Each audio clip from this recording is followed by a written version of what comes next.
Assembly Hall in Bloomington, Indiana. Welcome to the 1981-82 basketball season.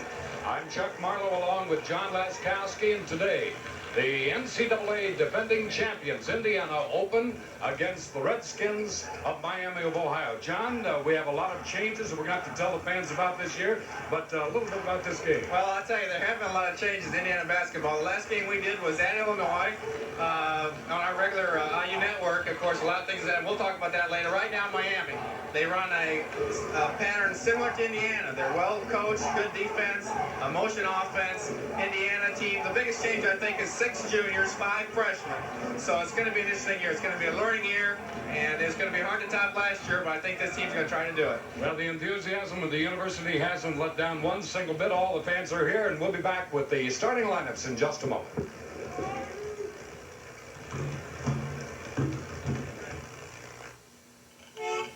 Smokes. Where in blue blaze you going? Gotta get this to Mr. Farley. We're closing. Whatever happened to the guy who went out of his way so you didn't have to, and who always delivered what he promised? Today, he works for Farm Bureau Insurance. One claim check to Mr. Howard T. Farley for the full amount.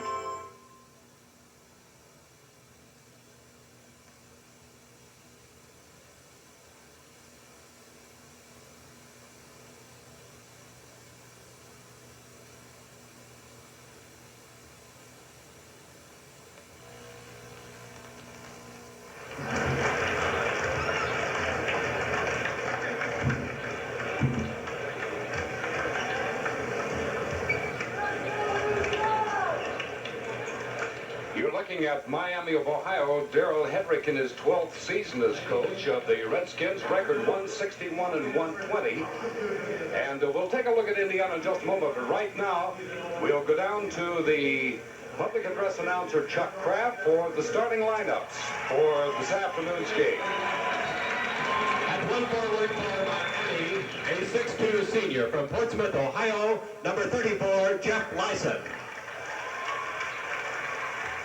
For Indiana at forward, a 6'6 junior from Indianapolis, Indiana, number 24, Randy Whitman. At forward for Miami, a 6'6 sophomore from Columbus, Ohio, number 44, Chuck Don. And for Indiana at forward, a 6'8 junior from Galveston, Indiana, number 30, Ted Kitchell.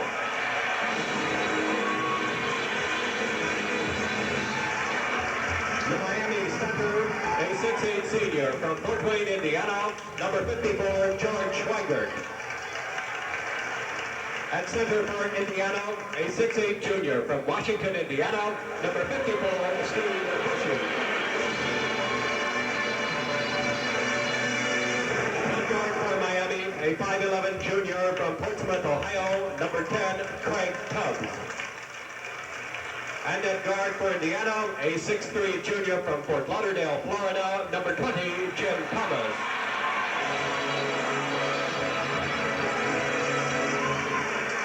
The other starting guard for Miami, a 6'2 sophomore from Cincinnati, Ohio, number 35, Billy Lewis. The other starting guard for Indiana, a 6'2 junior from Chicago, Illinois, number 31, Tony Brown. The head coach for Miami is Darrell Hendrick. The head coach of your Indiana Hoosiers is Bob Knight.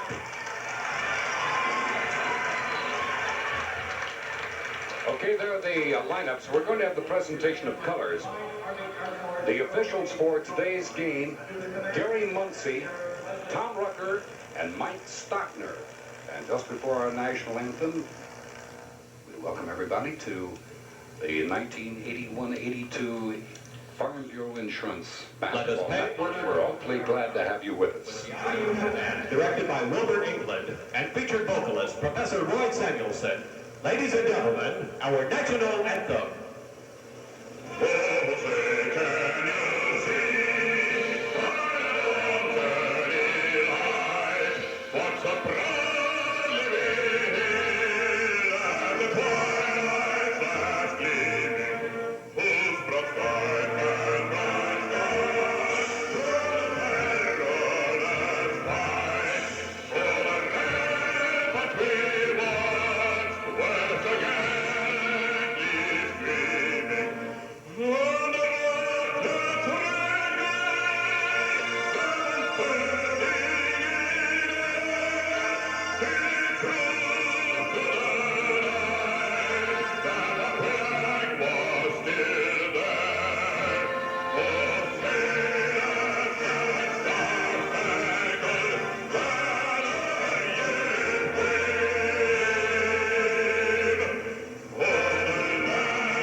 Special presentation made just before the start of today's game. And John, of course, there's been much talk about the injury, of course, to Landon Turner. We'll talk a little bit about that right now. Let's go back to Chuck Kraft. Special date for Indiana basketball. A special game was played in Market Square Arena that evening between the Indiana Pacers and a team of NBA All-Stars. The game was put together by the Pacer organization and also former IU players spearheaded by Isaiah Thomas. The proceeds from the event, of course, are going to the Landon Turner Trust Fund. Now walking on from the Kraken court is Pacers General Manager Bob Salyers, and he'll be presenting a check to Dr. Otis Bowen on behalf of the Turner Trust Fund. The check is made out for over $93,500.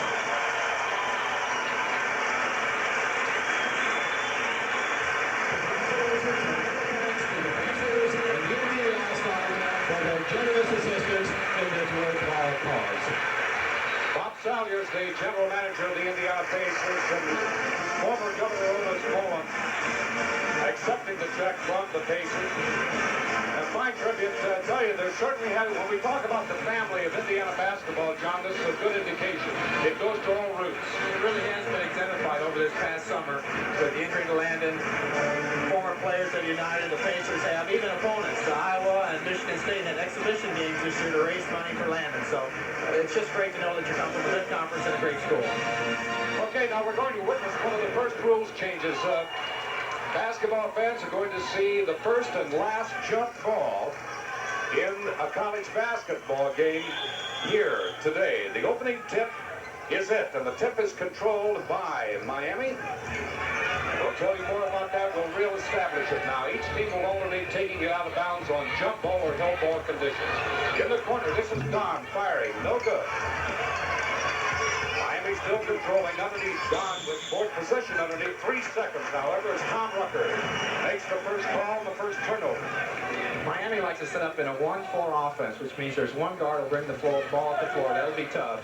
The other 4 players behind the basket. 2 big men right underneath it. 2 other guards at the free throw line. Indiana with the ball. Jim Thomas, Fort Lauderdale, Florida. Spent most of his season here during the summer working on his game and working on his education. Tony Brown, Randy Whitman. Indiana with its experienced lineup in there, and that gives cause for conversation. The Hoosiers with 11 on the team, redshirting Mike Lefebvre, so he can grow and mature a little bit. Here's Thomas from outside, no good. Rebound to Bushi, he puts it up, no good. Tips again, tips again. Here to Bushi.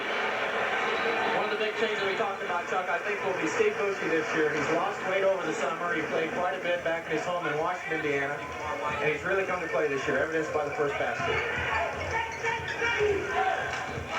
Underneath, here's good pass up and again. Jeff Lyset. His first basket. Lyset from Portsmouth, Ohio. Coached by Dick Hopkins over there. Here's Brown to Bushey. Underneath. Jimmy Thomas with a good cut. Jim Thomas working inside.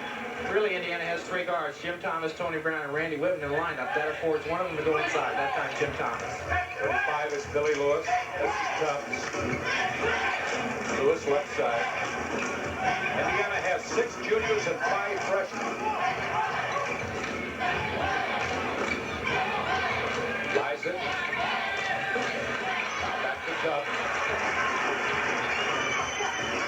Indiana still in its man-to-man, taken out of his hands by Bushey. Up off the glass goal foot, and Bushey gets the board. Loses the ball. Scramble. Tony Brown in good position. Brown moving into the passing lane, and behind the back pass, Tony picked it off. Kitchell. So Ted Kitchell hits the boards. Kitchell has 2, Bushey 2, and Jim Thomas has scored. It's 6-2 Indiana. We're in the first 2 minutes of play here at Assembly Hall. First game of the season. Firing from outside, Craig Tubbs. Tubbs 5'11", a junior from Portsmouth, also coached by Hopkins. Brown to the left side. Bushey, no good. Out of bounds, last touch, says Chuck Muncy by Indiana. So the Redskins will bring it up. Indiana's running the motion offense. It's an offense Coach and I brought in many years ago. The team used it quite a bit last year, so the players are familiar with it. They get good open baseline shots. Ball lost out of bounds by Miami. Indiana, that's turnover number 2 by Miami. The Hoosiers now with the 2-point lead and the ball. Tony Brown. Underneath the Kitchell. We have a foul. And it's going to be on 34. Lyset. He's called for his first personal. Chuck Muncy. Indiana will try to clear that middle out with 3 guards in the offense. You want them to stay on the perimeter at times to leave Bushey and Kitchell room inside to get open. That time Kitchell got open right at the dotted line. There was no one else to help. All right, here's Ted with the ball. Bushey tipped over. Brown recovered. Now Thomas. Here's Brown. 18 feet, no good. And Miami on the run. Taken away by Tony. Good hand. Both teams wanting to run here at the opening moments. Here's Kitchell back up off the glass good. And he's fouled.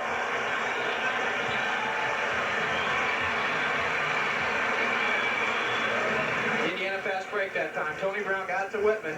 He saw Kitchell out of the corner of his eye. Had to be a quick pass, and it was. Kitchell goes up strong. The foul was on Lewis, his first, second against the team. And Kitchell from Galveston, Indiana, Lewis Cass misses the 3-point opportunity. Tubbs to the left side. Brown right up on his shoulder. Bushey all over. 44 gone. Now Tubbs. Tubbs will fire. Rebound. Thomas. Kitchell on the break. Good. Kitchell has 6. The Hoosiers have 10 and lead by 6. Good play by Jim Thomas that time. He had to fight for that rebound. He took one quick dribble, looked to see who was open. It was Kitchell. Now Darrell Henry calls timeout. Miami calls a time. You're watching Indiana basketball on the Farm Bureau Insurance Basketball Network. Indiana leads the Redskins 10-4.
see the score 10-4. Indiana with a 6-point lead. Miami calling the timeout in possession of the ball. They'll have it out of bounds far side. 34 is Liza. Lewis. And Muncie calls it a foul, a turnover. That's the third floor error for Miami in the early goings. He had 15.5 minutes left in the first half. Good pressure defense by Indiana. As far as Miami's in trouble, they called that timeout to try to get some offense generated. Kitchell underneath on a great pass for Bushi. Give Bushi the assist. Kitchell with his 8th point. Just took a route down the baseline. Bushi read it and fired it in. 2 points. It's 12-4. Indiana's lead is 8. 54 is Swigert. He fires to connect. Swigert's first basket. 6'9", 225 senior from Fort Wayne North. Randy Whitman. Now Thomas. And the pass just a little bit too deep inside off the hands of Brown. Here comes Miami. Driving and scoring is Billy Lewis. His first basket. And Indiana's margin has been cut to 4. 12-8 with 14.5 minutes left in the first half. Whitman to Brown. Brown on the point.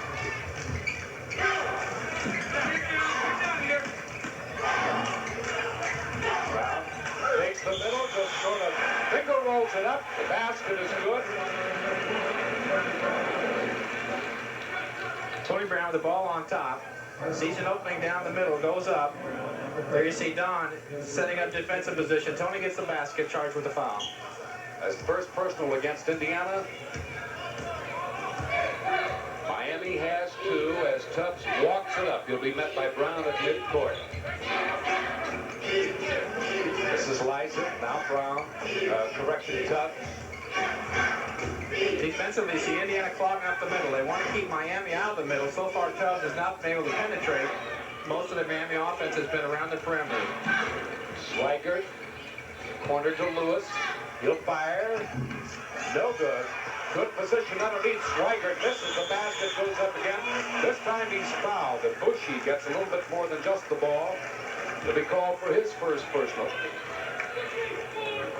And we'll have our opportunity to now see the 7-foot 2-inch freshman from Munich, Germany, who played his high school ball for 2 years at Effingham in Illinois, Uwe Blop. Watched him a few times in practice, Chuck. He's fundamentally a pretty sound player. He's only played about 3 years. He's working on a hook shot. He's got a little right-hand hook shot he likes to shoot. He's got a good touch. He goes out to about 6, 7, 8 feet.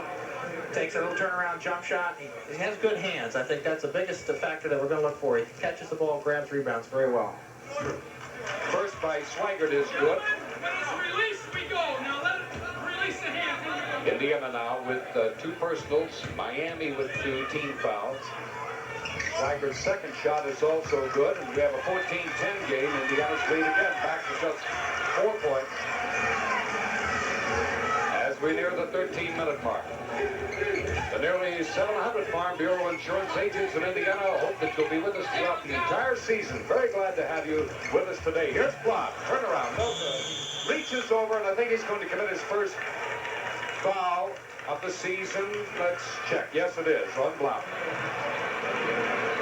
That will be a tendency, John, especially I would imagine for a young player who does not recognize that he's not at the advantage in the height that he was in high school. He's going to have to reach over some shoulders and just going to have to be content that if he misses the shot and he's lost his position to stay away. It's a new experience really for all 5 freshmen. They're going to have to play a lot with 11 people on the team. They've got to be ready to play. Here's Tubbs. They have a substitution for Miami, too. We'll pick that up in just a moment. Number 43, Jim Manuel from Brownstown, Indiana. A shot on a good position by Jeff Liza, his 4th point. And it's 14-12. Margin has been cut to 2 as the Redskins fight their way back into this game. Brown waiting for it to set up underneath. Here's Kitchell behind the screen by Blau. Bounces around, no good. And recovered by the Redskins. Liza. Shot no good by Manuel.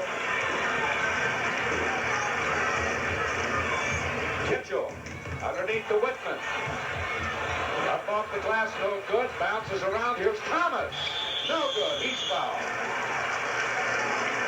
I believe getting an arm in there was Manuel. We'll take a look. Jimmy Thomas coming up with the ball again. How many times did we see that in the North Carolina game last year? That's his strong point. Coming up with that ball, he took it right into the big center and got the foul. Manuel with his first personal, team foul number 3, and another substitution, Tim Kroger from Delphos, Ohio, St. John High School, coached by Bob Armstrong. And I'm wondering, we were trying to find out whether that's the same Bob that played in Notre Dame or not, John. Shot by Thomas is good. First and 2. Jim Thomas, Nova High School, Fort Lauderdale, a junior. Isaac lets the second one roll around on the rim and drop through. He has 4. Indiana now has a 4-point lead, 16-12. 24 is Chuck Stahl. Stahl, 6'4", the sophomore, and he'll be guarded closely by Thomas. Tubbs. In the corner to Stahl. He'll fire and connect. Jimmy Thomas that time came a little bit off his man to try to double team. Pitch one out to try to help Stahl make the jump shot. Andy Whitman looks underneath the block, then comes back to Thomas. Kitchell, good move, and he's fouled as he goes to the basket, and I believe number 43, Manuel, gets him again. Good work inside by Kitchell and Blopp that time. Blopp sets the pick, Kitchell comes across the middle. Manuel comes over, Kitchell with a hook shot to try to get over Manuel. He's 7 foot tall. They've countered, Miami's countered Uwe by putting Manuel in the ballgame. Coach Knight having a couple of words with Tony Brown and Jim Thomas as Ted Kitchell readies his first of 2 from the line. Ted has 9. We have 11 minutes, 45 seconds remaining in the first half. I guess we do. They told us no. Okay, one. There's some conversation by the officials underneath. Chuck Muncie, the closest to the microphone. Second shot is good. Blopp has 10 points, and we have a timeout. You're watching Indiana basketball on the Farm Bureau Insurance Basketball Network. Indiana leads Miami 18-14.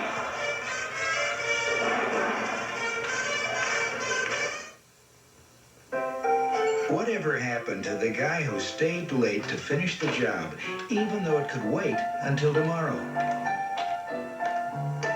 And who sacrificed time with his family to help you with yours? Today, he works for Farm Bureau Insurance. Hi. You all finished? Applications will go out first thing tomorrow. Saved us some dinner. Hello, I'm Dale Osborne. I've been riding pasture land for some 40 years. See those antelope and deer over there? They're grazing on top of what was an AMAX coal mine here in Wyoming. In the West and Midwest, AMAX Coal Company goes to special care in reclaiming the land so that it's as good or better than it was before it was mined. Right, Mother Nature? My friends think it's good enough to eat. AMAX Coal Company. We're resourceful with the land. When time is back in, it'll be Miami's ball to bring up. It's number 10, Tubbs, number 24, Stahl at the backcourt. And underneath, Lewis, number 42, Kroger, and 43, Manuel.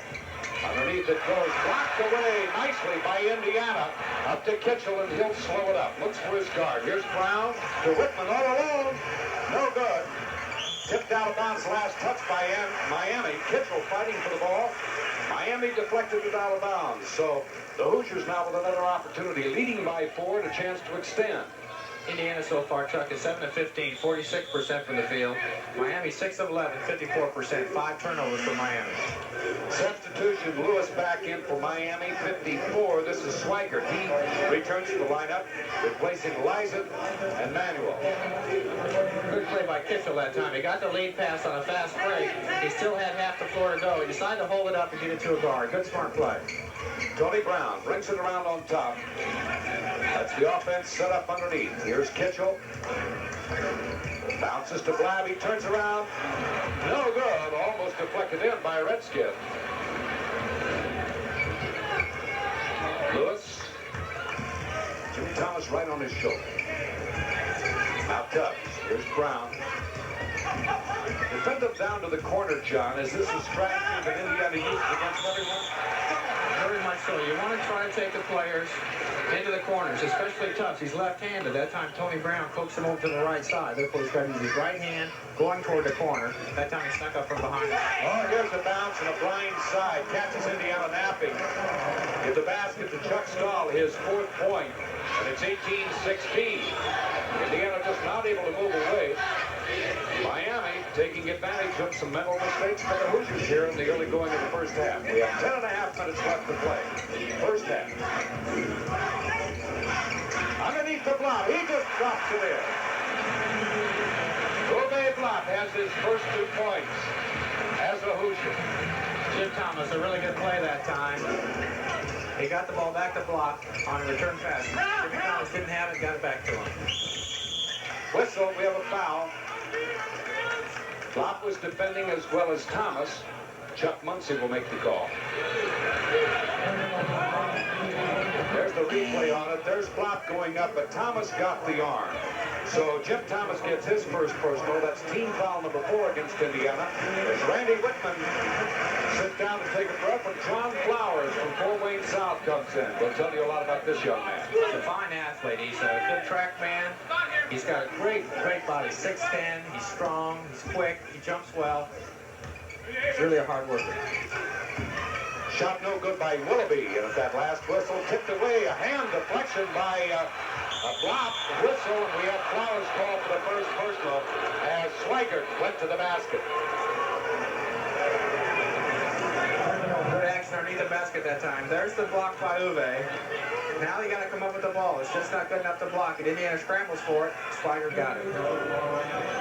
Swigert will be shooting 2. He has 4 points. 2016.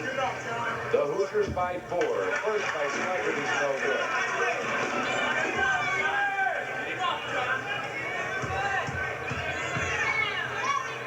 Here's the second. It's right on target. So it's a 3-point differential now. 2017. Jimmy Thomas will solo it up on the right side. Indiana with a lot of motion underneath the basket. Kitchell off the glass and good. Ted Kitchell really has the hand today. He has 12 points. And Indiana has a 22-17 lead. Back to 5. Lewis, right to go around block, dribbles off his own foot. Uwe's intimidating just by size alone, John. Exactly on that play. The Miami guard came around and saw Uwe standing there, tried to get it around him on a pass, dribbled the ball out of bounds. Tony Brown, as Flowers tries to cut through underneath, now gives to Thomas. Kitchell, double fake, tip, and saved by Miami. Willoughby. Now to Lewis. This is Stahl. Willoughby on the left side. Tipped away, and then a good move by number 42, Kroger, over John Flowers on the reverse layup, 22-19. Good trap by Indiana that time on the baseline. They had 3 players around the Miami defender. He found the open man. Uwe on a nice feed from Jim Thomas. Klopp has 4. Thomas has another assist. Big difference that time. Kitchell tried to get Uwe the ball, but threw it where Redskin could get it the last time. This time, Jimmy Thomas put it up high. No one else could get it. Uwe put it in the basket. Willoughby. Willoughby's the shortest player out on the floor right now. Here's another reverse layup and a foul. Kitchell will be called for his first personal. Get the basket to Chuck Stahl. It's his 6th point. And Randy Whitman's back in now. As Kitchell will come over and sit down, we'll look at it again. Miami's working the baseline that time. There you see 24 Stahl. Goes in for a reverse layup. Kitchell on the foul. John, in the Indiana concept of basketball, the baseline is the one area Indiana does try to shut down, probably more with its man-to-man. Right, you want to force to the corner, but you can't let them get around the baseline. They have the last 2 times down the floor. 7 points. Miami has 22 and trails the Hoosiers by 2. Farm Bureau Insurance and the nearly 700 Farm Bureau Insurance agents in Indiana, your hosts for today's game from Assembly Hall. Bad pass, saved and then off the hands of Tony Brown. Nice effort by Miami. That's Willoughby. And Tony just couldn't find the handle. Now we'll see another freshman. And this youngster really, a lot of people around Muncie are very familiar with him. Rick Roray, number 44. Roray shows a lot of promise, John. You've seen some practices, too. He's done very well. I think all the freshmen are going to come along fine. They need playing time. They need experience, just like now that they're getting. Stahl. That goes back to 54 Swagger, knocked away by Brown, saved by Miami. Here's Lewis on the drive, deflected by Roray. There he is, right in the passing lane. That's what the coach likes to see. Good hustle that time. You saw Tony Brown on the steal. He's out of position. Uwe picked his man up, and then Rowley came down to pick up another Redskin. Timeout. You're watching Indiana basketball on the Farm Bureau Insurance Basketball Network. Indiana beats Miami 24-22. Choosing a standard size pickup with high 6-cylinder estimated MPG is really no problem, because when you get to the bottom of it, it's Ford. Yes, this new Ford FS pickup gets this great estimated MPG, the highest ever achieved by a standard size 6-cylinder Ford pickup. And for pickups that can carry a heavy 2,500 pounds, the Ford F-150 is up there with this high estimated MPG. So if you want the spacious comfort of a standard size pickup, plus gas mileage this high, get a down-to-earth tough Ford. America's truck. It's built Ford Tough.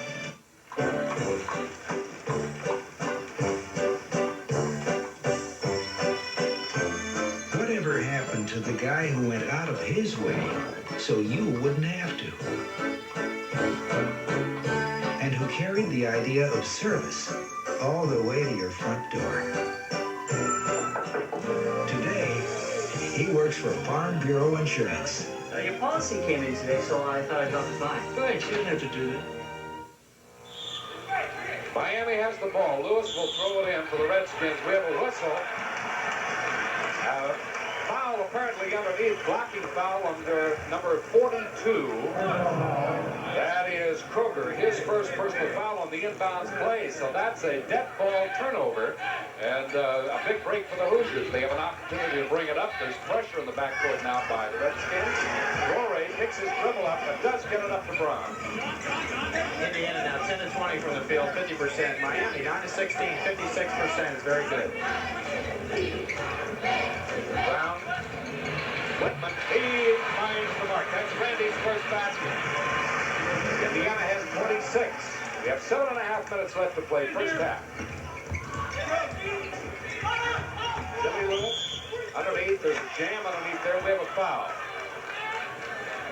Chuck Muncie making the call. It'll be against Indiana. And number 42 is called for. That is John Flowers, his second. It's on Flowers. When the opponent cuts toward the baseline there, he's going toward the basket. You've got to stay in front of him. You've got to prevent that pass from coming in. Flowers trailed in that time, got behind. As the ball came in, he tried to reach around and charge with the foul.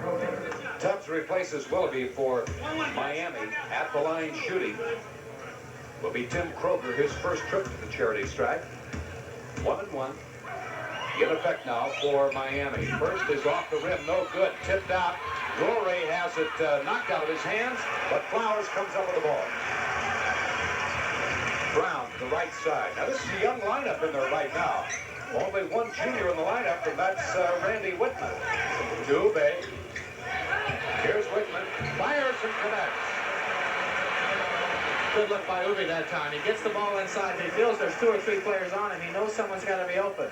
He held the ball over his head, looked to the weak side where Randy was. Tubbs picked up by Brown. Underneath, deflected by Randy Whitman. Here comes Brown, fast break, but now he slows it up. He had 2 in front of him. Roray and Flowers, he elected to hold it up. Now Roray, number 44, Muncie. Under the block. He bounces once, hooks, no good. Tipped up by Flowers and good. John Flowers with a real drive to the left side, timed it well and sort of finger rolled it above the rim and dropped through. That's the kind of things John Flowers can do. Here's the replay. The ball almost got out of his reach. Look how long he hung in the air. That made the difference. The ball was going away from him. He still tipped it in. John Flowers with his first basket as the Hoosier. Now the Redskins will bring it up slowly, and Roray is going to put on three-quarter pressure. Now he lets Tubbs driving to the right side. Bob shuts it down. And good. I'll tell you, Craig Tubbs got a fine shot. He's only 5'11", shooting over 7'2". 30-24. The Hoosier lead is 6. Whitman. Brown. Bob, turn around. Good! Uwe Blum, it seems like maybe a little edge was off of him. Now he's very calm. Makes that behind the basket turn and a soft shot for two, John. When he goes to his left, and when he goes to his left, he got that hook shot. When he goes to his right, he's got a jump shot. He can go either way. Lewis. Swigert. Whistle. And the foul's going to be on Flowers. That will be his third. So John's picked up 3 quick ones in about 4 minutes and 20 seconds or so. We're going to see Steve Bucci again. Roray will sit down. Here comes Flowers out of the lineup. Back into Ted Kitchell. The Hoosiers now with their more experienced lineup in there, save for Uwe Blum. One of the things Flowers need to work on is he gets out of position on defense. So you had 2 fouls called on now. He just wasn't about a half a step late, and it caused you to make fouls like that. That's what Coach Knight mentioned to him as he came out of the game. Now Darrell Hedrick matching up as he puts Chuck Don, 6'7", and a sophomore, back in the lineup. So Don will probably have Kitchell as the assignment. At the line is Swigert, 6'9". First, 1-and-1, no good. Flop high over the top, pulls it down. There's the advantage of height and going straight up. Whitman, Brown. Now they're running 2 guards out, which would be Whitman and Brown in this case. Here's Kitchell. He goes underneath the flop, and we have a whistle. And I'll check to see.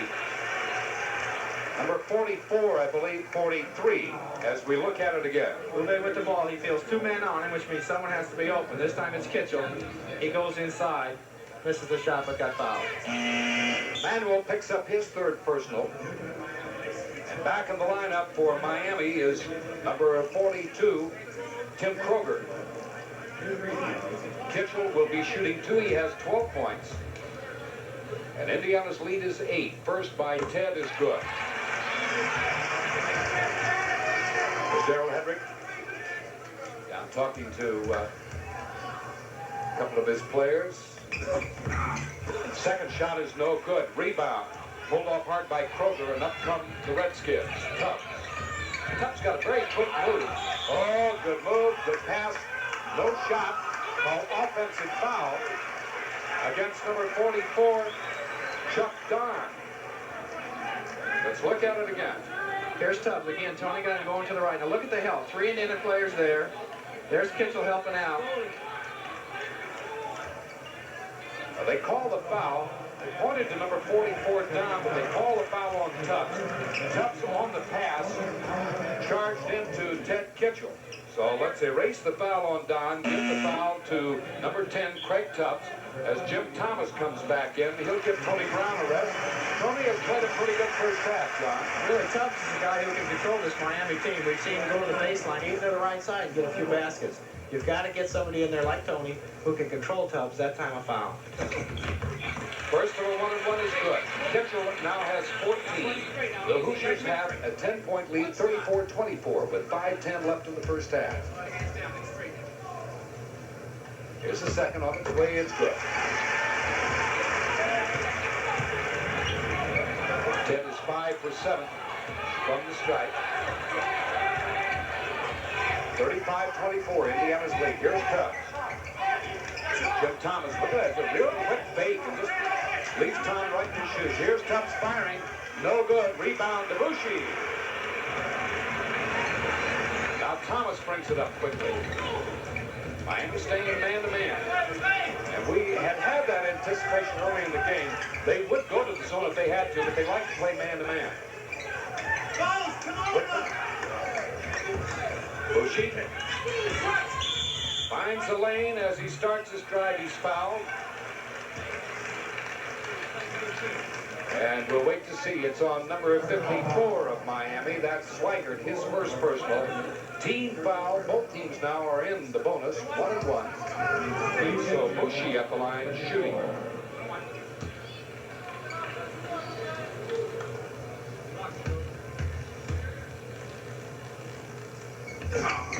First is off the front of the rim, no good, and tipped out of bounds. Last touch by Miami. So the Hoosiers get a little break here. Both teams not too sure with their hands in the early going. The first game of the season. I know coaches would like to see more than that, John, but nonetheless, it is the first game. One of the things Coach Knight is working on is consistency. The teams played well at times and they played bad at times. You've got to develop a team that can play well all through the game, much like they did North Carolina last year. Block trying to assist. He saw Kitchell pass just a little bit too low, and a turnover by the Hoosiers. Here comes Miami. Lyson, Tubbs, now Lyson. Swigert fires, he scores, he's fouled. Block picks up the personal, his second. Swigert has 7 points. It's a good shot at the youngster from Munich, Germany. I tell you, John, he speaks as perfect English as most Americans do. The other thing I think that's important, we talked about it before the game, is that he talks well on the court. As he's the center, he's going to be the last man underneath the basket, much like a catcher. And he'll watch things that go on. He's got to tell the other players what's going on. If you hear a deep voice over the microphone, it's Uwe telling the players there's a pick coming or where they're supposed to go. A very important factor in the game. Indiana leads 35-27. 3 minutes, 53 seconds left. Traveling turnover as Kitchell started up and then took too many steps. Indiana calls timeout. Chuck France will be checking in. You're watching Indiana basketball on the Farm Bureau Insurance Basketball Network. Indiana leads the Redskins 35-27. New York City, 1897.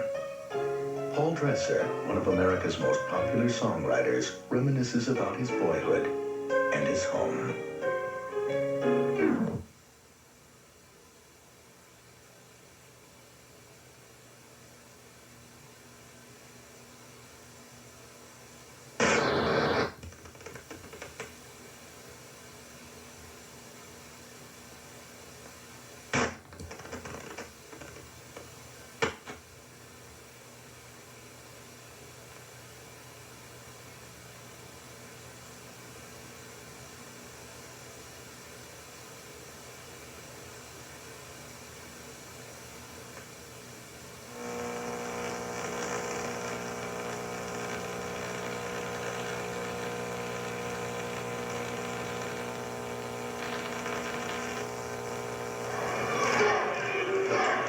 Assembly Hall, the first game of the season, Indiana versus Miami of Ohio. The Hoosiers lead 35-27.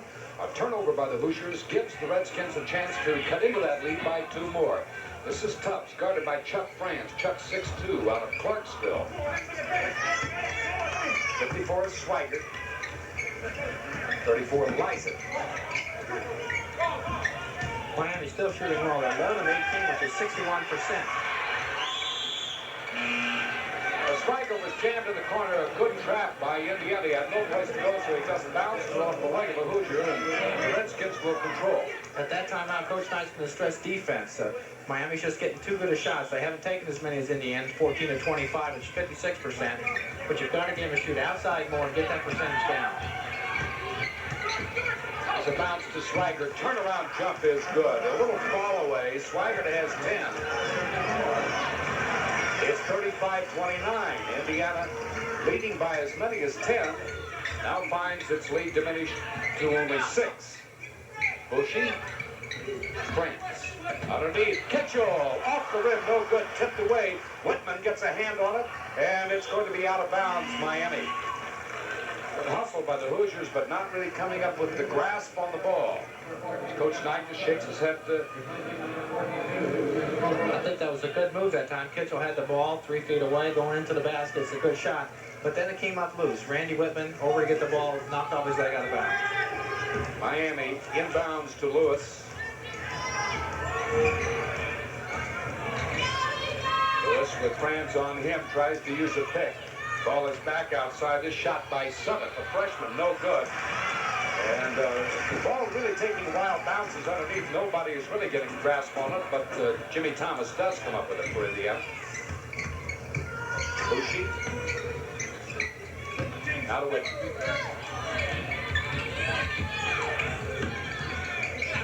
Bushi. Indiana.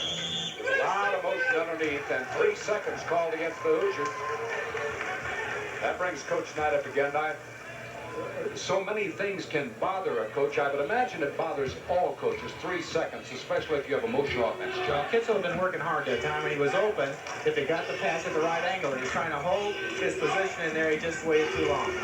Deflected away by Thomas, saved by Liza. Shot was no good, and here's Whitman out with the ball. Now he'll bring it around, set it up, and give it to Franz. And Franz works it across the line. 2 minutes remaining first half. Bushi all alone. Yes, sir.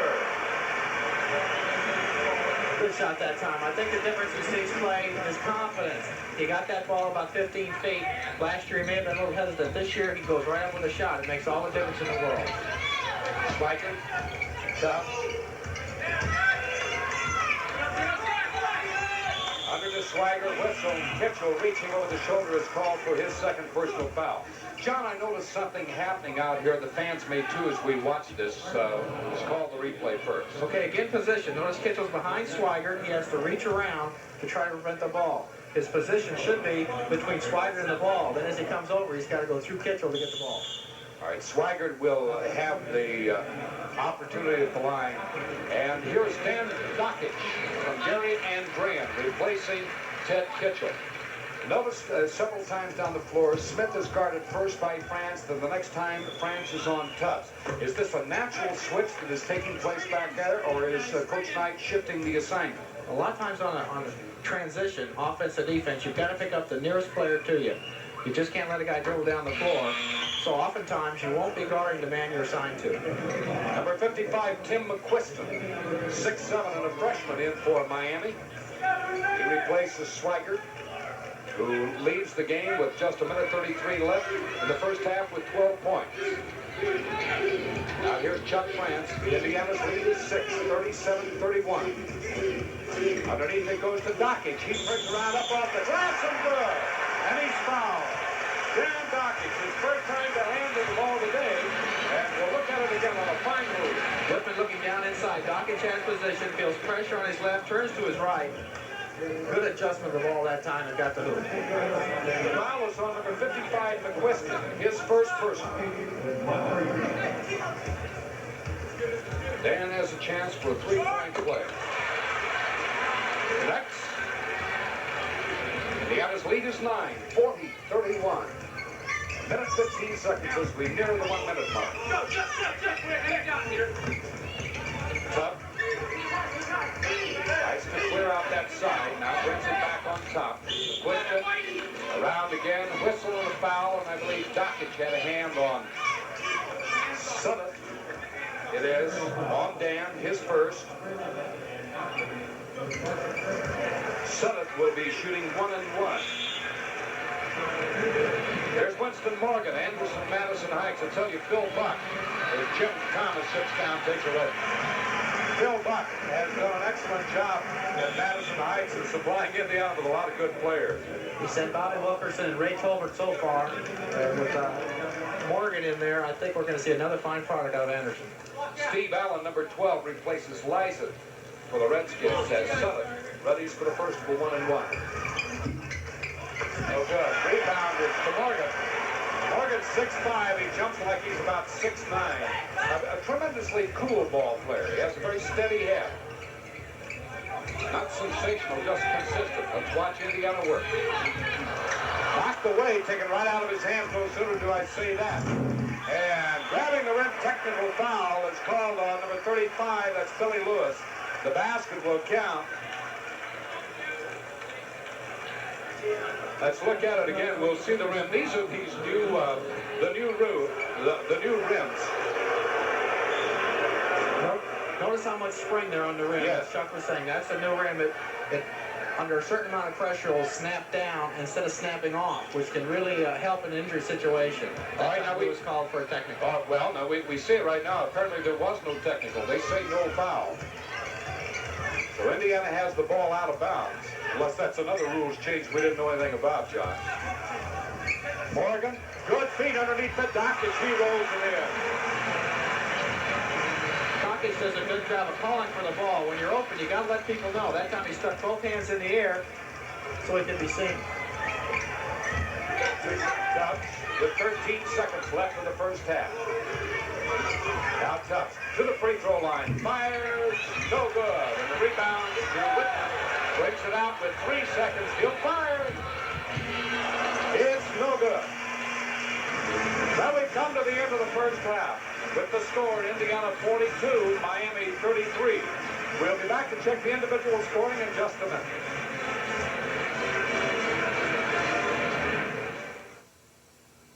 New York City, 1897. Paul Dresser, one of America's most popular songwriters, reminisces about his boyhood and his home. Round my Indiana homestead wave the cornfields. In the distance loom the woodlands clear and cool. Oftentimes my thoughts revert to scenes of childhood, where I first received my lessons, nature's school. But one thing there is missing in the picture. Without her face it seems so incomplete. I long to see my mother in the doorway, as she stood there years ago, her boy to greet. Oh, the moonlight's fair tonight along the Wabash. From the fields there comes the breath of new mown hay. Through the sycamores the candle lights are gleaming on the banks of the Wabash far away.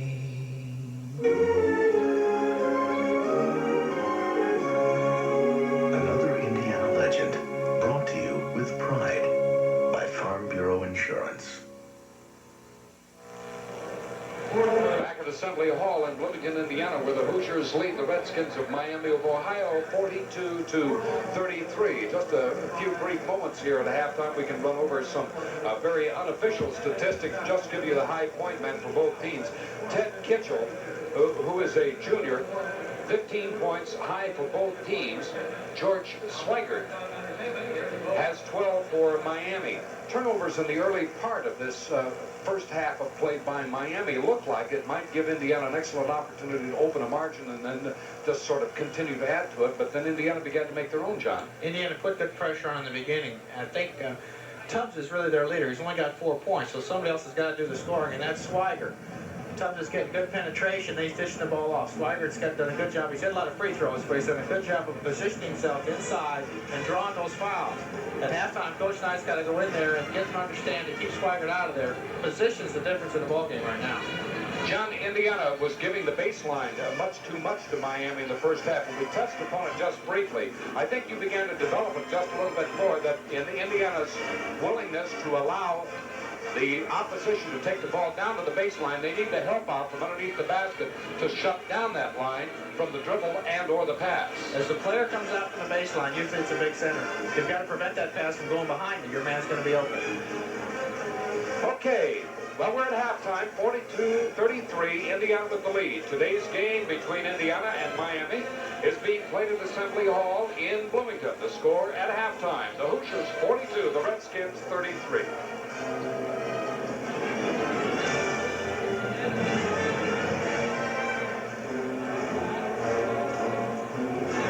All right, thank you. Yeah, you're going to have to lead me through it a bit until I get used to it again. How's it sound? Okay? Good.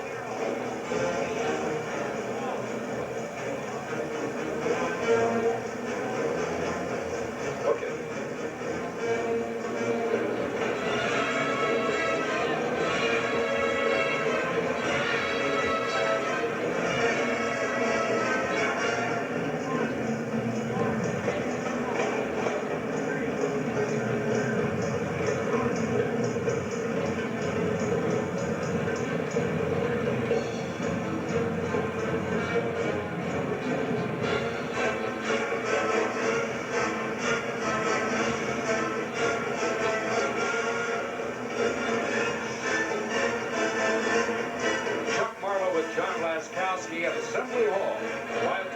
marks the beginning of the Hoosiers' 1981-82 basketball campaign. It also is the first day of our halftime features. Coach Bob Knight, starting his 11th season as head coach at IU, talks about some of his past teams and previews this year's freshmen.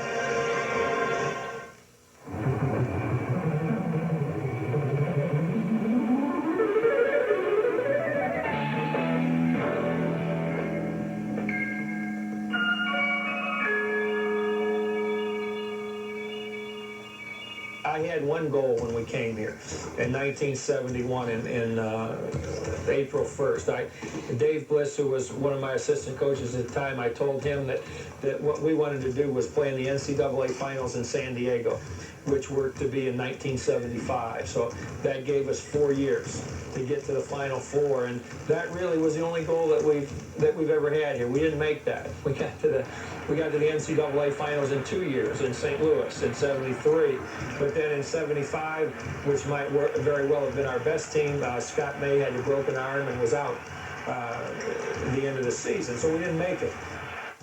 From a coaching standpoint, was the 1980-81 season your most satisfying? No, I don't. It really wasn't, Ken, simply because in 1975-76, we went through an entire season undefeated. We were extremely good on the 1st of December, and we were extremely good on the 26th or 7th of March when we played our last game. And in 1980-81 season, the culmination of the season was satisfying. The tournament was enjoyable, satisfying, but there were some frustrating moments during the course of the season. We weren't as good in December as I thought we would be and as I felt we should be. But then by March, we were probably better in March than I thought we would be in March. I think that we were probably the best team in the country without any question in March. Yet, I go back to '75-76, and we were the best team in the country in July, October, December, August. Didn't make any difference. And so I think that when people ask me about seasons that we've had, I doubt if we'll ever have anything that's quite comparable to that particular year. Many people think that you had an absolutely outstanding recruiting year. Tell us something about the new players who are on this squad this year.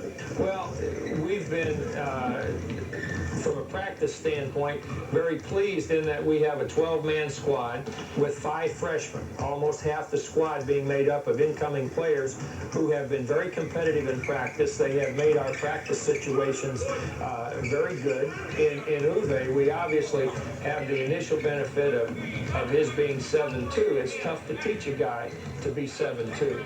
And not only is he big, but he's very intelligent, very aggressive, and I think over the next 4 years will be a very significant contributor to Indiana basketball, as will, I think, each of these 5 freshmen. I think that John Flowers is a great athlete, maybe as good an athlete as I've ever seen come to Indiana.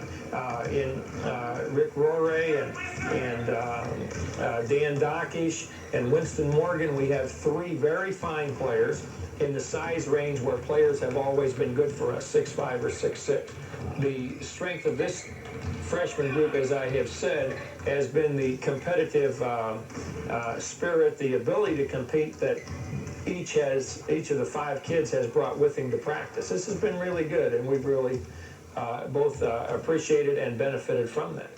One question then about Bob Knight himself. Many people would say that you have accomplished everything that a coach could accomplish in college basketball. Do you look upon yourself as an uncommon person in the field of basketball? No, I have never tried to analyze myself or evaluate myself. I have simply tried to look at basketball and set up the way I think it should be played, and then tried to go about having teams play it that way. I think there are certain values that need to be taught through the use of basketball as a medium for teaching. You know, the greatest evaluators of basketball here, the most credible people in discussing basketball here, are those people who have played for 4 years. And I think that they have, almost without exception, given basketball in Indiana a very high mark. And that's really the only grade sheet that I've ever had any interest in.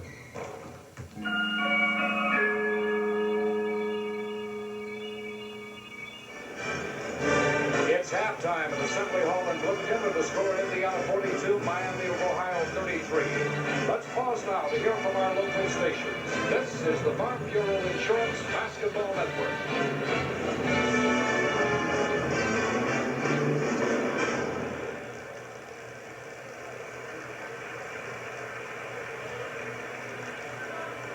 We don't have anything down from upstairs.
All right, back once again at Assembly Hall. John, we have a few individual statistics we might take a look at right now, and your evaluations.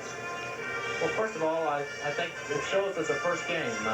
The kids have really been working hard these first 6 weeks of practice, and believe me, I know it's the toughest part of the season, 6 weeks that you practice before the first game against each other every day.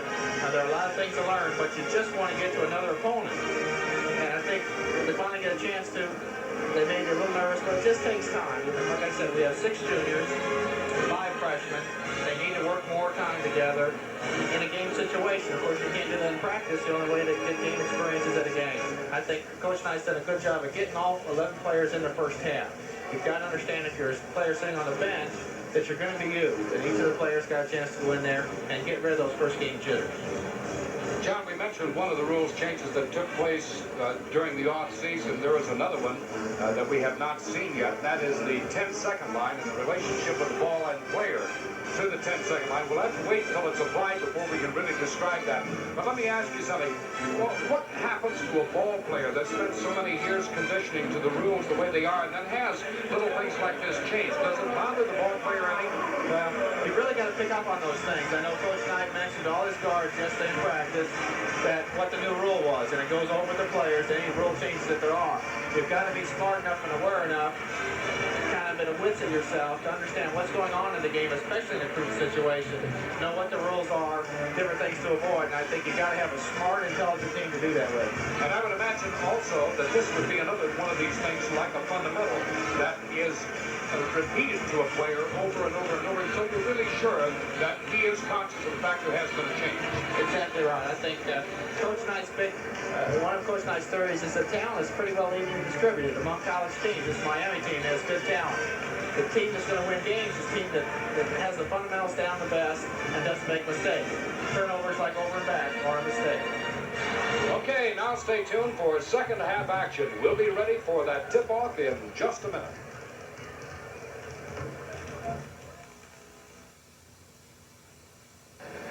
Whatever happened to the guy who took pride in his work?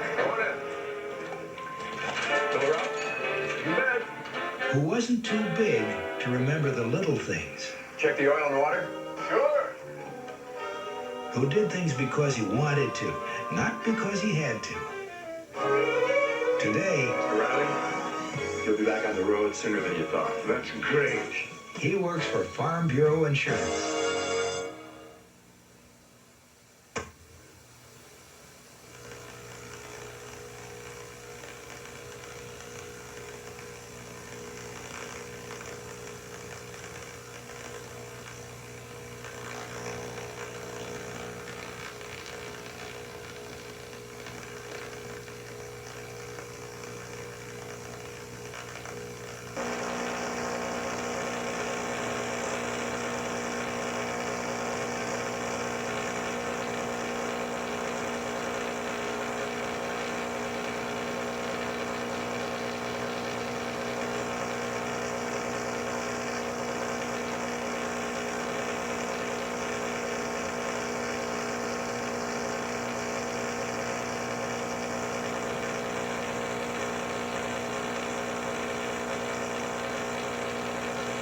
Next week, the Farm Bureau Insurance Basketball Network will have 3 games for you on many of these same stations. On Monday night, you can watch Purdue play host to Jackson State at 7:30. Then on Tuesday night, the Indiana Hoosiers will battle Notre Dame at 7:30, followed by the Saturday night game between Purdue and DePaul. Farm Bureau Insurance, proud to present Indiana and Purdue basketball for the 10th consecutive year. You're looking at the Miami stats for the first half. George Swigert is the leading scorer with 12 points. Chuck Stahl has 7. There are 3 at 4. Lyson, Tubbs, and Lewis. And Kroger has 2. 18 fouls spread over these players, with Manuel, number 43, the only one in any trouble. He has 3. Chuck? Indiana was 17 of 30 in the first half from the field, 56%. Miami was 13 of 23, also 56%. One of the things Indiana's need to work on is to get Miami to shoot from outside more. They're shooting a good percentage, and the game would be a lot closer if they'd have gotten more shots off. Indiana was 19 rebounds. Miami has 11. Turnovers are even at 8 apiece. Individually, Boucher has 5 rebounds. Lewis has 3 for Miami. Well, aside from the spread of the score, it's much closer statistically than what one might assume, John. It really is. Miami is still in this ball game, down by just 9 points, and I think, as we've mentioned so many times before, the first 5 minutes will make a difference. All right, here is the no tip at center. Remember, Miami controlled the tip to start the first half of play. Indiana has the ball now, since there was no jump ball situation in the first half. The Hoosiers with the ball and the lead. I can see some fairness and some unfairness about things like this, John. It goes away from the fact that the old 5-second rule used to be a jump ball. Now it's the other team's possession. Okay, Tom Rucker caught Uwe Blop moving his foot as he tried to station himself for that turnaround hook. The turnover for the Hoosiers, the first of the second half. And Indiana gives up the ball without a basket. So 42-33 is the way the score stands. It's Farm Bureau Insurance, and nearly 700 Farm Bureau Insurance agents in Indiana are your hosts for today's game and many others throughout this entire season. Next Tuesday night, of course, Notre Dame here at Assembly Hall, 7:30. Lewis, underneath, good beat by Swagger, picked off by Indiana. Quick hands by Randy Whitman, and Ted Kitchell got the ball. Gets it right back from Thomas over the shoulder of Floppy, just lays it up and in. Block has 8 points. Good play by Uwe that time. Again, the good hands. He'll put out the hand he wants the ball thrown to. Kitchell got it up high that time. He gets right around his man, takes that big step, and he's right in front of the basket. Lewis. Swagger dropped all over him. Shot by Tubbs is good. There's that left-handed shot that John was telling about. Tony Brown again was coming over to help off a little bit. Miami saw that Tubbs was open, got him the ball for the quick shot. Tony's got to get back a little quicker to put more pressure on Tubbs. Tony Brown. Randy Whitman. And Jim Thomas. Talk about a great game he had against North Carolina last year in the NCAA. Here's Block going after the ball out of bounds. Last touch by Miami. Good hustle by Swagger. Again, Tony Brown had the ball on top, and Uwe was open. They've got to learn to throw Uwe the ball at 8 or 9 feet high because the other players can get to it. That time, a high lob pass would have been, Uwe would have been the only one able to get it. Tony threw it a little bit low. Swagger was able to knock it out of bounds. There it is, the Block. He's in good position now. He likes to come back out on top. There it goes again. Up. No good. And Swagger down with the ball. Stolen by Brown. Kicked away, and Indiana has it. They call it over and back. And I know that that'll bring Bob Knight up because Tom Rucker makes the call. Coach Knight is complaining that Indiana did not have control as he came back over to pick it up. But Rucker says no, and it's going to be a ball for Miami as we have a contact lens loose. Apparently, George Swigert has lost his lens, so we'll spend a couple of minutes here looking for a little piece of plastic, and all of a sudden, one of the assistant coaches has found it. Tony Brown made a good defensive play that time. He kind of looked back like a defensive backward. He saw that pass come and snuck in there and got it. He couldn't quite control it. The problem was that the ball came loose right at the 10-second line. Jimmy Thomas did all he could to grab the ball. It happened to be right at the 10-second line. He's called for over and back.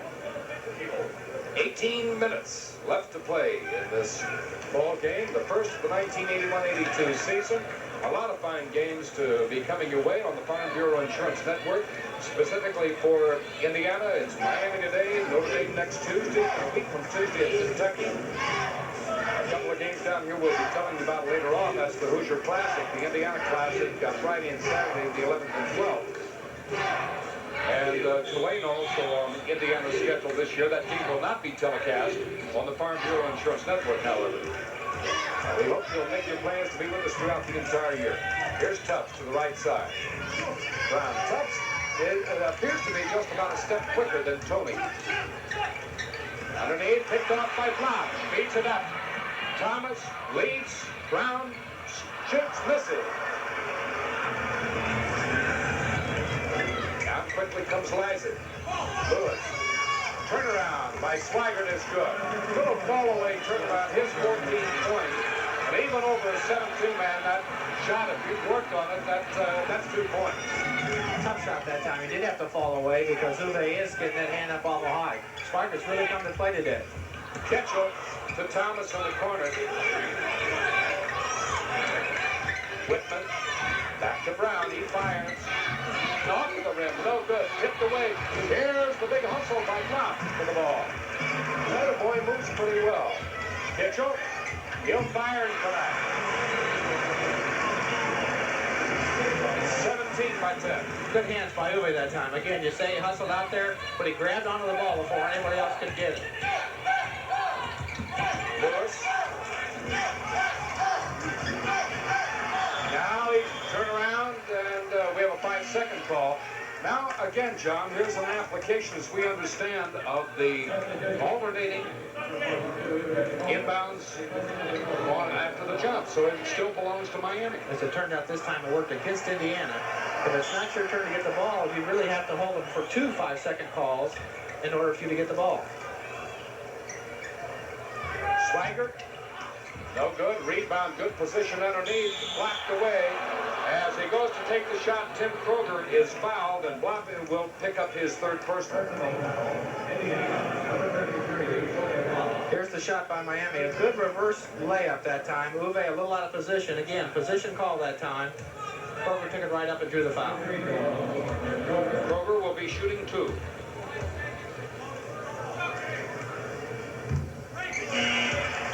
Substitution, Steve Bushy back in for Indiana. Zube will sit down. Zube leads the game with 8 points and 3 personals. Immediately, Gene Davis, one of the assistant coaches, moves right over to talk to Uwe. Second shot by Kroger is good. He has 3. Miami has 38. Trail the Hoosiers by 8. Jim Thomas. Down now with Brown and Thomas. Whitman with the ball. Kitchell and Bucci. The shot by Randy Whitman. His 6th point. All from the field. And the Hoosiers stretch back to a 10-point lead. 48-38. Tubbs. Kroger. Looks for room to move and travel. Tubbs is really looking to get things going that time. You saw Tony Brown again, trying to force him away from his left hand. He likes to go left. You've got to keep control of Tubbs to beat this Miami team. Indiana with 2 men back now. Bucci goes under. Randy Whitman sets it up with Jim Thomas on top. Brown to Whitman. A little more patience this time on offense. Under to Kitchell. He fires and hits. 19 points for Ted. Ted's really asserting himself more. I can see in this first game. With the loss of Tolbert, Turner, and Isaiah Thomas from last year's team, he's got to pick up a lot of slack. When he gets the ball, he's got to look to score. He goes to Kroger, deflected by Brown. And we have timeout. With 15:15 left to play, you're watching Indiana basketball on the Farm Bureau Insurance Basketball Network. Indiana leads Miami 50-38. Attention, calling all cars. Subject, your Ford dealer's parts and service. The parts. Your Ford dealer uses genuine motor-crafted Ford brand parts. The service, done by Ford trained mechanics who know how to do the job right. Special offer. Yes, your participating Ford dealer is offering a Motorcraft oil and filter change, complete with labor, at a price that's very competitive. Conclusion. For competitive prices and convenient one-stop service, see your Ford dealer.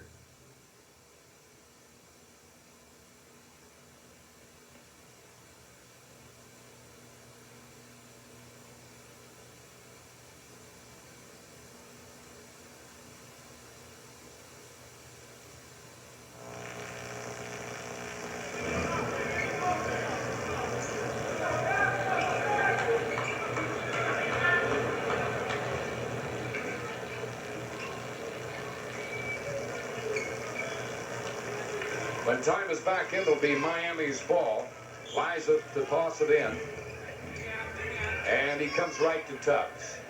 Again, remember, he likes to go. Tubbs does to his left. This time he drives around Tony to the right. We have a foul underneath against Indiana.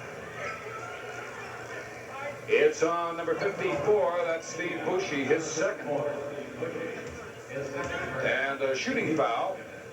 That'll put Craig Tubbs at the line. He's only 5'11". It's interesting how well this Miami team, or how any small player, John, really likes to contest a larger player. They use their quickness very well. That time he went to his right, which is the way he wants him to go. Kishel and Bushey are both there on defense and held their position very well. Tubbs just made a good play. Tubbs has 7 on the first of a two-shot foul.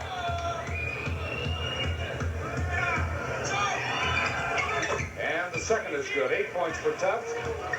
40 for Miami. They trail the Hoosiers by 10. We have 15 minutes left to play. Brown. Now Thomas. Indiana with a lot of his offense down low, below the foul line extended. Now Kitchell goes down again. And Indiana will try the right side. Good defense by Miami. Whitman has it knocked away. Out of his hand, it'll be Indiana's ball. Good defense by Miami. Good patience by IU also. You've got to, when the other team's playing good defense, you don't want to take a bad shot. That's what they want you to do.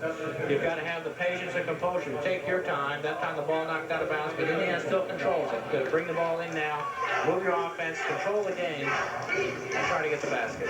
Chuck Stahl comes in, bringing a little more height in the Miami lineup as Liza takes a rest. Here's Brown. Feeds, loose, and picked up by Miami. Brown went up for the shot, elected to pass it off, and it was deflected by a Redskin. So Miami with a chance to work back into this game. Tubbs. Now 54 is Swigert. No good. Rebound to Miami. The Hoosiers not getting to the ball. Shot by Tubbs is good. Tubbs got to go to his left that time. On the rebound, he was fed, and one dribble to his left and got the shot. Here's Kitchell. Tipped up, no good. Whistle, travel against Miami. It'll be Indiana's ball. Kitchell with a good baseline shot that time. Ended up with 2 Miami players on the ball, fighting for possession, called travel. Here's Bushey to take it right away from him on the pass to Brown by Tubbs. A feed to Lewis. He puts it up and in. Craig Tubbs to Billy Lewis. Lewis has 6. Miami has cut the Indiana margin to 6, 50-44. Bushey, offensive foul, and a good move by number 42. That's Tim Kroger drawing that foul for Bushey, number 3. Indiana a little hurried on offense now. Bushey's got the ball, thinks he has the opening there. Call for the charging foul. John Flowers replaces Bushey in the Indiana lineup. Chuck Don in for Swigert for Miami. And the Redskins down by 6. A chance to whittle that 2 more. As Lewis takes it right side, guarded by Thomas. Finds his way all the way through. Tipped away by Flowers. Loose ball. And again, Miami comes up with it.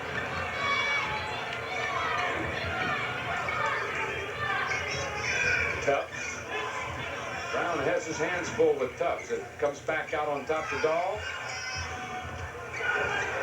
Tubbs, good. Greg Tubbs with 12 points. And it's 50-46. Indiana with the lead.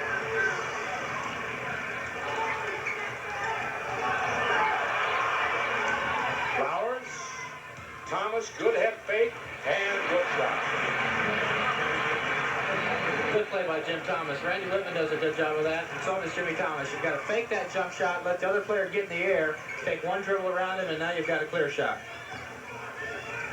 Here's Tubbs. He's looking for room there, and they did it to Brown. We're just talking about what happened. He turned right around, Tubbs did, and did it to Tony Brown. So for Brown, that's personal foul number 2 as we look again. Tubbs a lot more effective on offense in the second half. You see him take control of this offense. He can do that. He gets Tony Brown to get up on his feet, forces the shot up. Tony called for the foul. Tubbs with 12 points. And we'll be at the line, a little bit of perspiration on the floor. 52-46. Indiana's lead is 6, but Tubbs, his previous trip to the line, 2 for 2. 5 field goals. 5'11", he draws a lot of respect from his opponents. Here's the first, and bounces around, drops through. Hey, let's release, we go.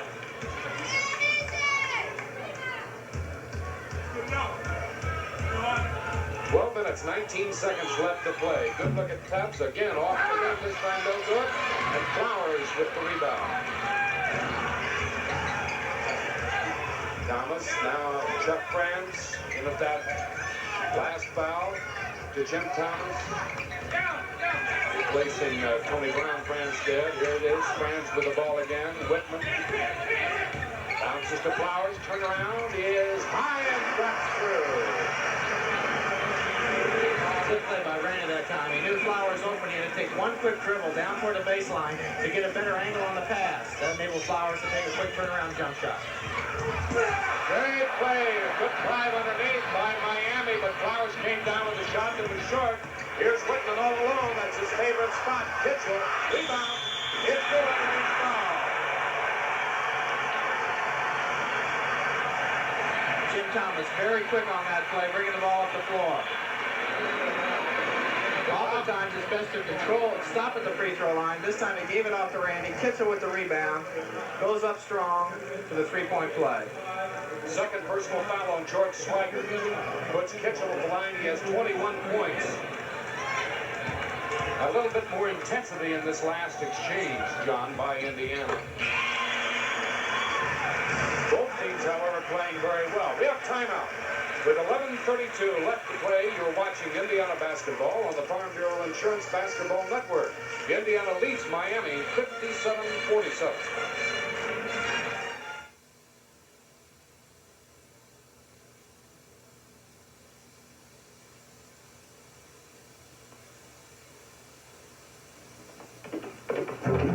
Hey, Dad, pick up Dad. Man, Mom was taken sick. It's bad. I'll be right there. Whatever happened to the guy who was on call whenever you called? Come on, Will. Get out. The kind of guy who'd give his word and you could take it as gospel.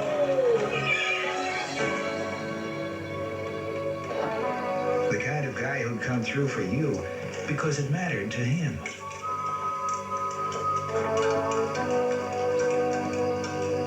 Today, he works for Farm Bureau Insurance. Oh, Ken, I'm glad you came. That was quite a storm that blew through here. It took the roof clear off the garage. Listen, we really appreciate your coming out in the middle of the night like this.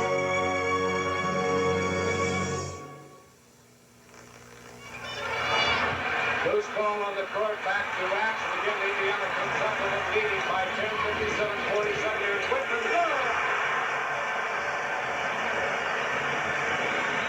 Good defense that time. A half-court trap. Both Indiana defensive players fight for the ball. Fast break to Whitman.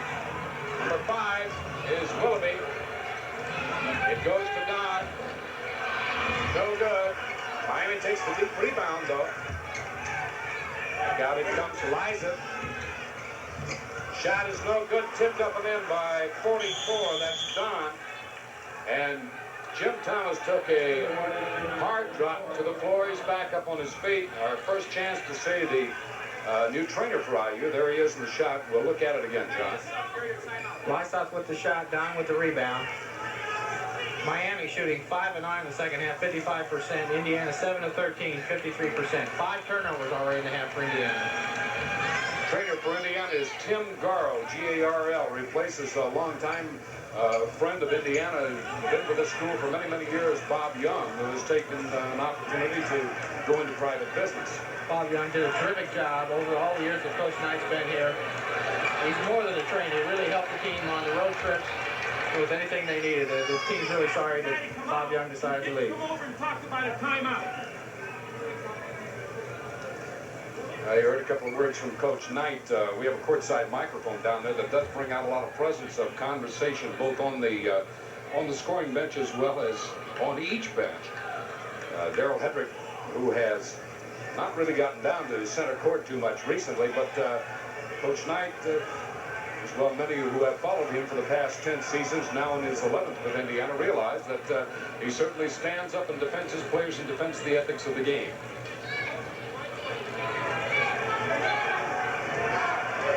Discussion apparently, John, something about the timeout with a player down on the floor. I'm not quite sure what the officials are discussing right now.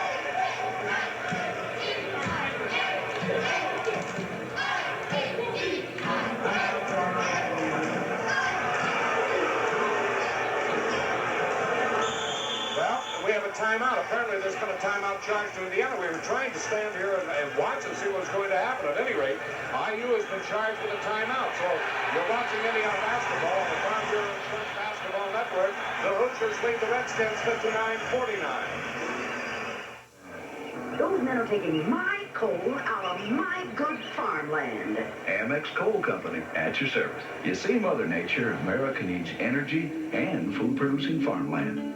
You've turned that mine into a wheat field. Or pasture land for livestock. With a little planning, we can have all the things we need. Well, you see that you do. Don't you worry, Mother Nature. Caring about the way we use the land.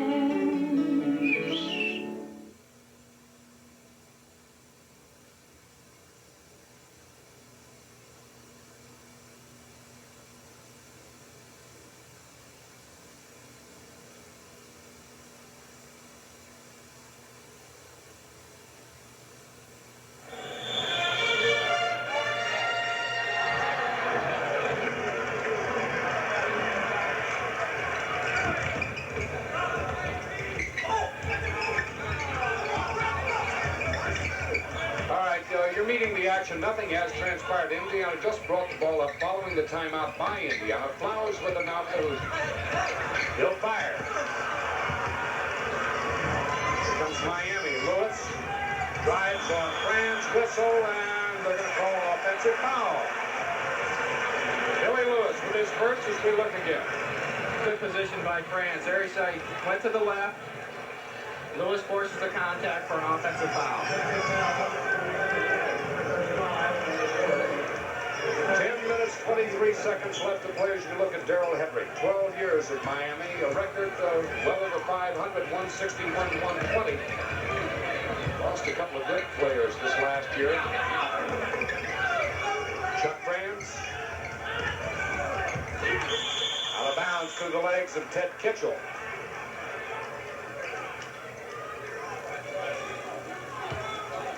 So Miami will bring it up. Number 5, John Willoughby, 6'1". Really doesn't look that tall. 6'1", he's a sophomore. Played at Willard High School.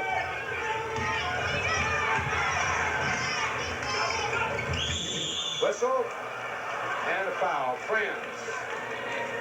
As Tim Kroger tried to split the Indiana defense, Franz is called for the first one. Franz helping that time on Kitchell. Takes a swat at the ball and his body motion pushed him right into Kroger. That's the 5th foul against Indiana. Neither team into 1-1. Miami's committed only 2 in the second half. He comes back to Tubbs. He's on the side of the floor he likes to be. High pass to Willoughby. Penetrates. Here's Tubbs all alone over Kitchell. Good. Craig Tubbs. 15 points for Tubbs. And it's a 59-51 game. The Hoosiers in the lead with 9.5 minutes left to play.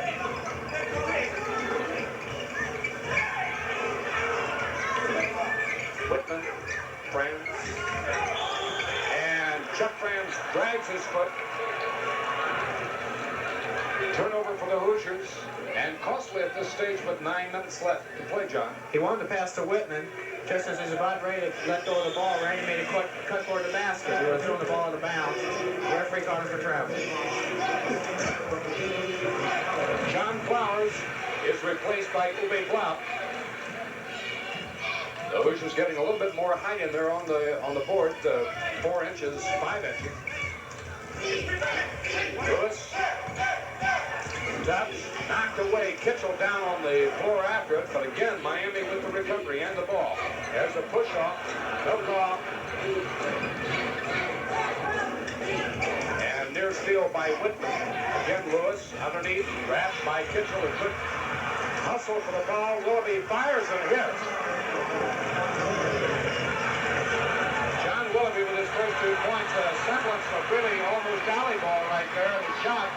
But nonetheless, it results in 2 points for Miami. Turn around the hook. No good by Flop. And a foul on Willoughby as he reaches over the extended arms of Ted Kitchell. Indiana's forcing the loose ball on defense. They just got to come up with it. Here's the pass to Uwe. He's got that jump hook shot. He falls short that time. Kitchell on the rebound. The slap from behind.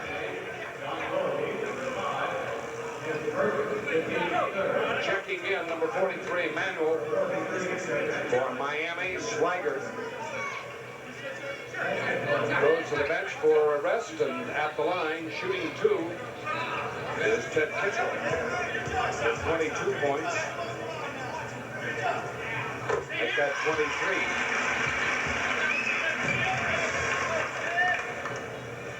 Eight minutes, 32 seconds left as you look at the young man. Played his high school ball at Lewis Cass. Second is good. Dr. Schmidt is coach up there.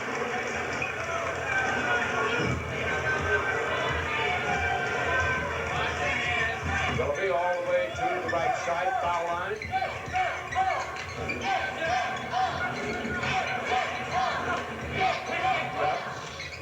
Lewis.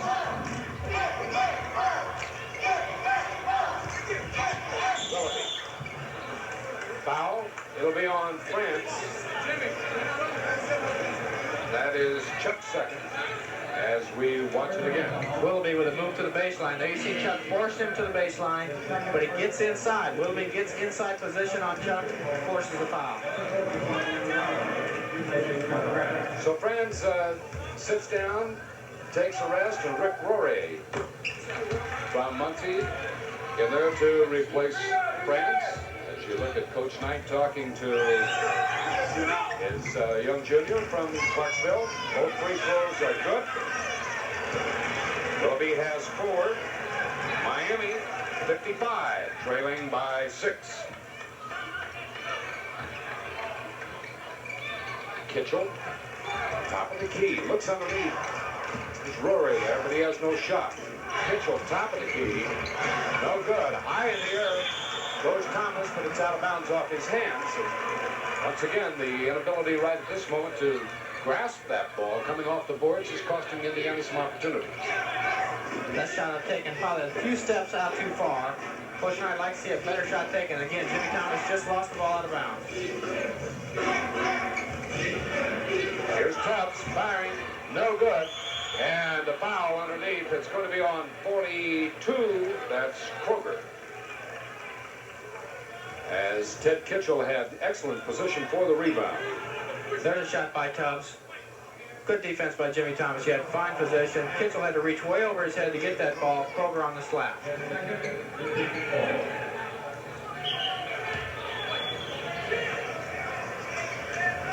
Indiana's ball will be Kitchell to inbound to either Rory or to Thomas.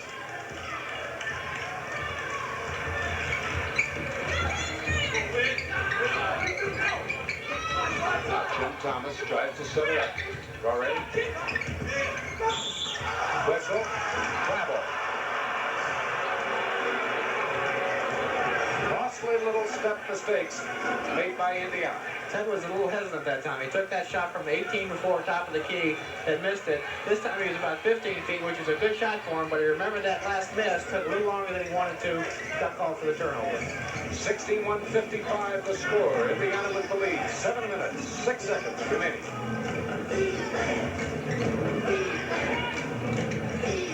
This is Tubbs. Now Willoughby.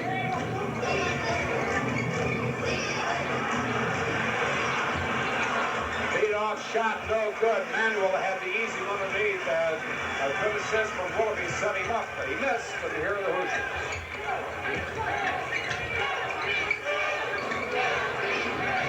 Now Thomas. The flop. No good. Tipped away. And it's out of bounds, Indiana traveling. That brings Darrell Hedrick up. Now they say no travel. He said he slid into the baseline.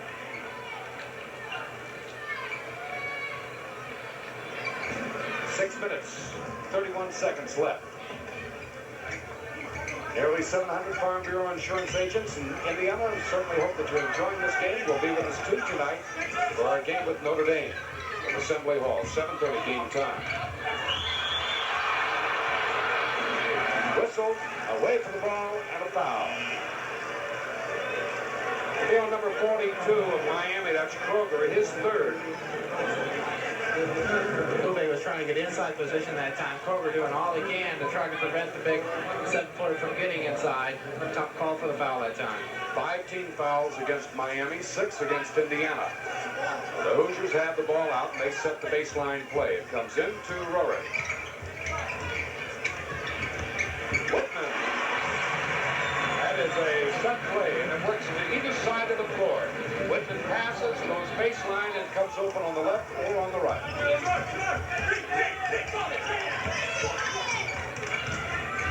Tubbs, Willoughby, Swiker, Willoughby, now Tubbs all alone. No good. And again, Indiana unable to contain the ball off the board. That was a bad bounce, a very erratic bounce, but that's no excuse. Here's a bad pass from Smith intended for Willoughby, who Smith felt would be cutting back to the point. Good pressure that time, caused the turnover. Indiana had given Tubbs a good open shot that time, simply because they were helping out, and Tubbs was the man open way in the corner. He missed the shot. That time, Indiana pressure caused a turnover. Comes into Thomas. Now Rory, about 8 feet off the top of the key. And Thomas again. Whistle. We'll check to see if Chuck Muncy, or Gary Muncy rather, when he comes over to make the call. It's foul against number 10, Craig Tubbs. His second. So the team fouls are even, 6 and 6. Jim Thomas was working for inside position that time. He's a couple inches bigger than Tubbs. Was coming up to the dotted line. Tubbs pushed him off with his hands. Into Blopp. Now to Rory.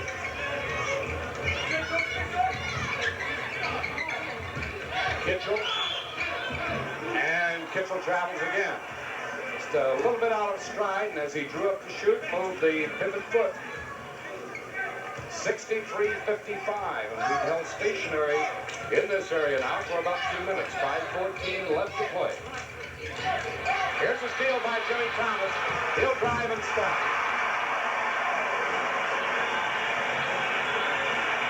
Good play by Jimmy Thomas. The anticipation. He takes 2 quick dribbles, stuffs it home. Darrell Hedrick's down to midcourt, wants a timeout. So with 4 minutes, 53 seconds left to play, you're watching Indiana basketball on the Farm Bureau Insurance Basketball Network. Indiana leads Miami 65-55. We got that. Oh man, Mom was taking sick. It's bad. I'll be right there. Whatever happened to the guy who was on call whenever you called?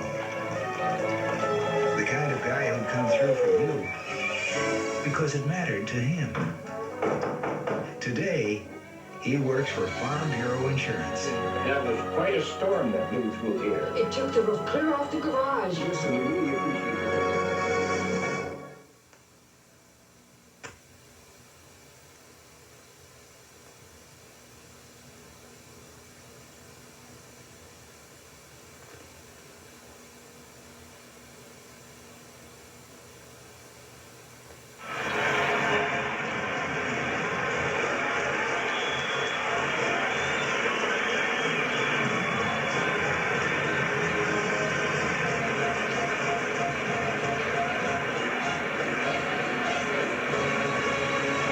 We're back at Assembly Hall as the crowd of 13,432, that's a pretty good crowd, John, considering it's vacation time on the campus, raised their voices during this timeout period to show their appreciation and their loyalty, of course, to the Big Red. Indiana so far 10 of 20 in the second half, 50%. Miami's 8 of 17, 47%. Turnovers have really hurt both teams. Indiana has 8, Miami has 9. Substitution, Liza back in the lineup. Lewis will inbounds, and he goes right to Willoughby. The ball in midcourt, 4 minutes, 51 seconds left to play. Willoughby guarded by Brown. And to Swigert. He has blocked all over the top of him there. There's the 5-second call again, and it'll be Indiana's ball. Remember the last time Indiana had to do it twice. Under jump ball situations, there is no jump ball anymore. Alternate opportunities to take the ball out of bounds. This time it's Indiana's.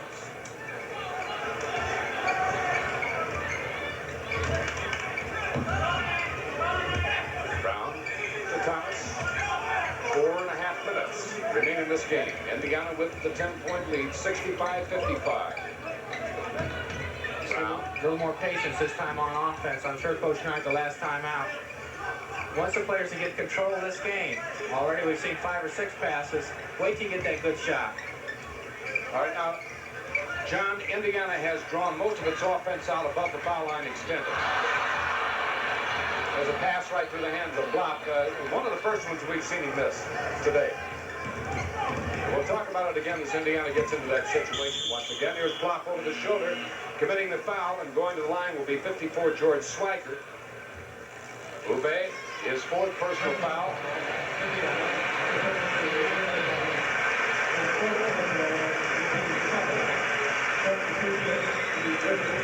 Ube with 3 minutes, 55 seconds left to play. May or may not see more action, but he leads the game with 8 points and 4 fouls. Here's Swigert's first. Good.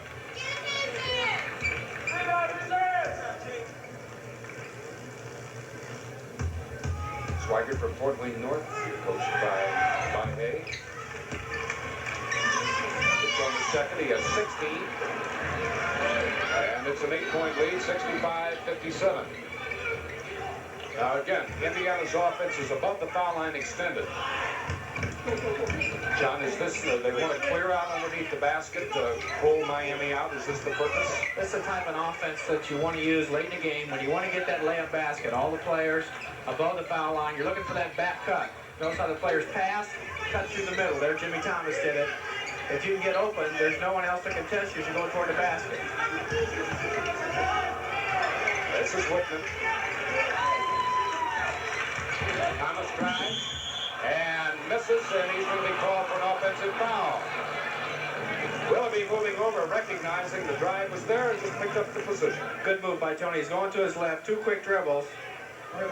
Willoughby sliding over for position. Tony called for the foul.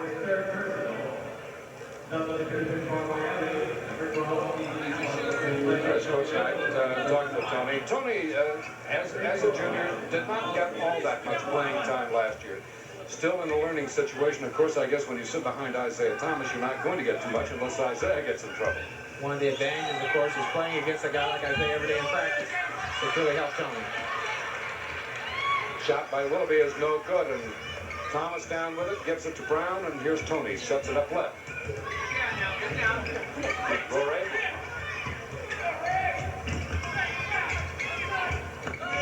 Now Jimmy Thomas. Indiana's offense working underneath, whistle, and Rucker calls the foul. It'll be offensive foul against Indiana. And Jimmy Thomas picking that personal up as he ran right into a Miami defender. His second. 2 minutes, 55 seconds. Just under the 3-minute mark, so there's still plenty of time for Miami to make a contest out of it. And again at the line is Willoughby. This time it trickles over the front of the rim and drops through. John Willoughby. We have a timeout with 2:55 left, called by Miami. You're watching Indiana basketball on the Farm Bureau Insurance Basketball Network. Indiana leads Miami 65-58.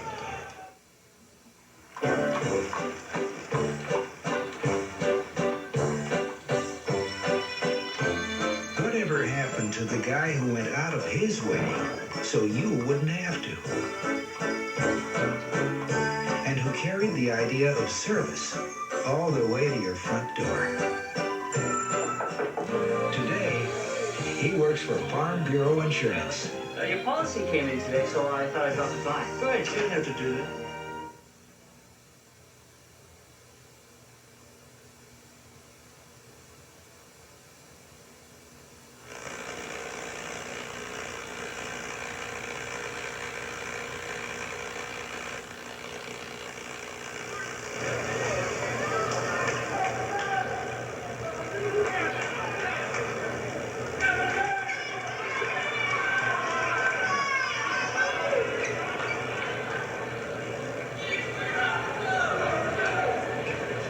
Assembly Hall, as you see the scoreboard clock, 2 minutes 55 seconds remaining. Indiana with a 7-point lead as Willoughby attempts to cut that margin one more, does not.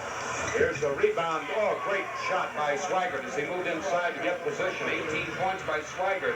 And instead of being just a 1-point differential on the play, it's now a 5-point, 65-60 margin. As that was a 3-point opportunity at the line. One free throw and a rebound basket by Swigert. Boucher, Indiana now has gone back into a pattern motion offense that they've used throughout the game against the man-to-man. Posting, however, Boucher at the top of the key. Brown holds it up, does not elect to drive baseline. I tell you, Tubbs is very quick. Brown has a good first quick move, but Tubbs is covering right away. And a 5-second call against Indiana as nobody could come to the ball. Good defense by Miami that time. Indiana again is trying to get that ball low for that layup shot. They worked a little too long that time. Got held up for the 5-second call. Craig Tubbs, number 10, with the ball, sets the play. It's the fifth play. Takes it left side, tries to drive.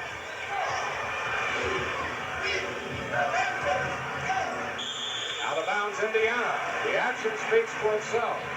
Tubbs really trapped. It was a 2-man trap, and then after he made the pass and got his other man involved in that thing, all of a sudden became 3-men because Indiana's other defense man was over there involved in the play. They have a whistle and a foul, and I believe it's going to be on Miami. A dead ball foul against number 12. That's Steve Allen, his first. And so both teams in the 1-and-1. Indiana will make the long walk to the other end to shoot.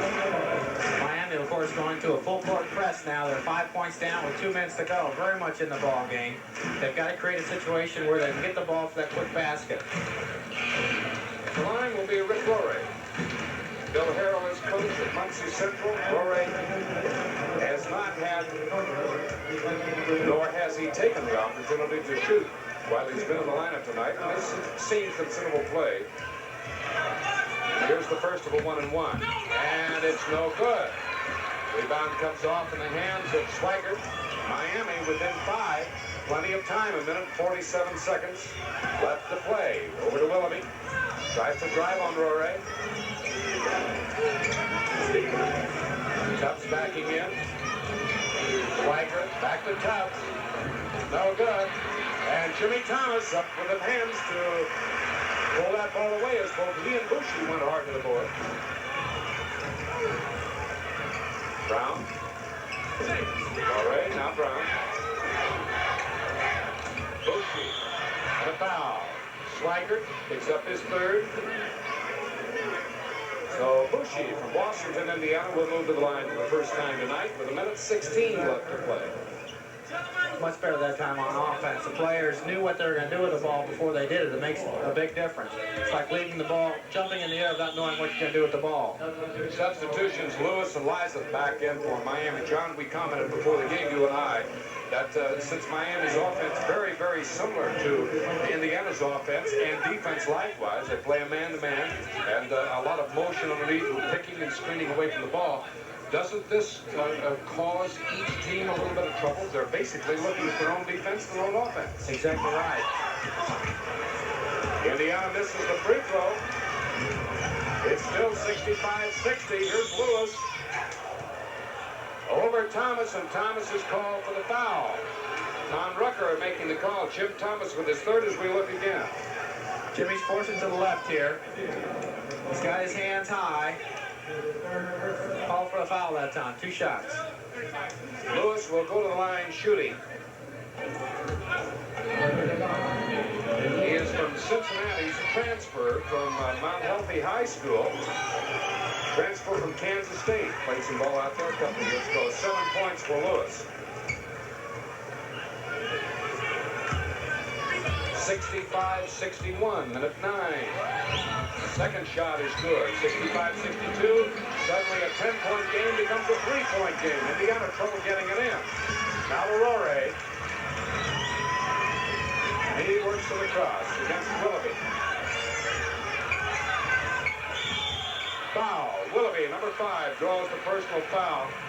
Rick Rory showing a lot of cool handling the ball, looking for the open man and the opportunity. He got the ball deep in the corner on the full court press, had the wits to bring it all the way up the floor. And the important thing is he didn't pick up his dribble. He didn't have anybody to pass to, so he kept dribbling, kept moving until he was fouled. Rory with a 1-and-1. And the first is good. Rick is 6'6", 185. Good frame. And a good ball handler. It's nice to have a ball man be able to handle the ball that well. Rick can also be used as a swingman if the occasion does occur. Lewis, fall-away jumper. Oh! Boy, he is right on the mark with that one. 10 points for Lewis. Again, the pressure. Brown brings it up against Tubbs. Now Trapp gets it over to Whitman. Now Rory will set it high. 31 seconds remaining. Indiana leads 67-61. Good move by Rory there as he drew Lewis off his feet and then turned around to let Lewis commit the foul. Here's Rick again on the dribble. Keeps his dribble. Sees a double team coming, but knew he was going to get fouled. He would have passed the ball off to Whitman on the double team, but saw the foul coming.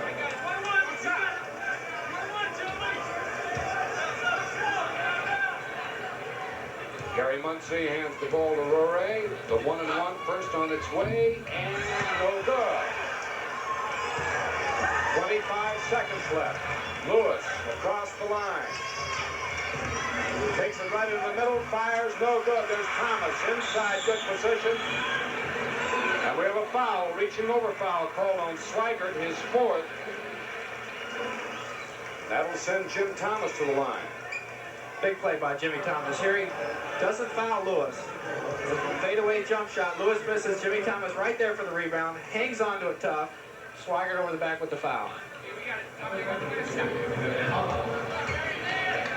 Jim Thomas, as timeout has been called by Miami with 16 seconds. You're watching Indiana basketball on the Farm Bureau Insurance Basketball Network. Indiana leads Miami by 3, 67-64.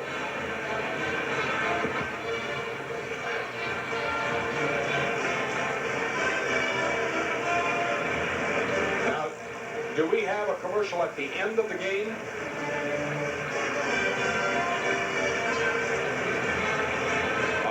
Okay.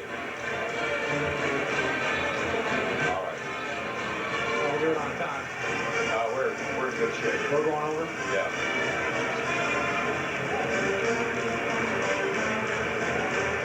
Good. Okay.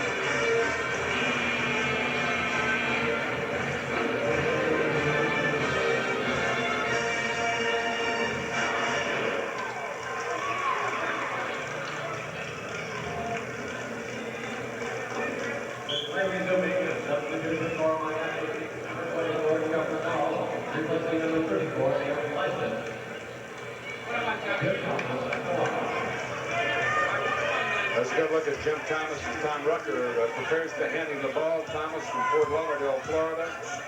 6'3" and a junior. The first of a 1-and-1 has run its way and good. 16 seconds to the 4-point lead. 68-64 for Indiana. They've led by as many as 10 on several occasions. Second is also good. And now it's a 69-64, 5-point advantage. Tubbs fires. No good. Tipped out of bounds, last touch by Tony Brown.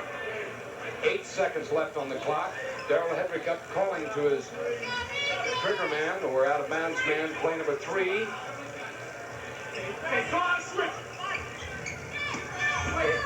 Lewis looks in, knocked away by Bushey, put up off the glass by Swigert, and Whitman has the rebound, and he's fouled immediately by Lewis.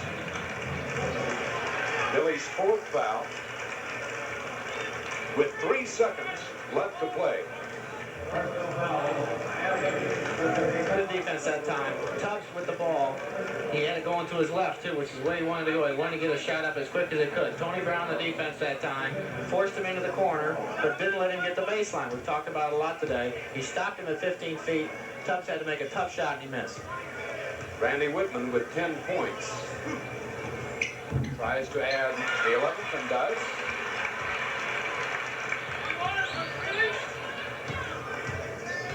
(70-64), 3 seconds left. Here's the second. And it's good. Whitman has 12.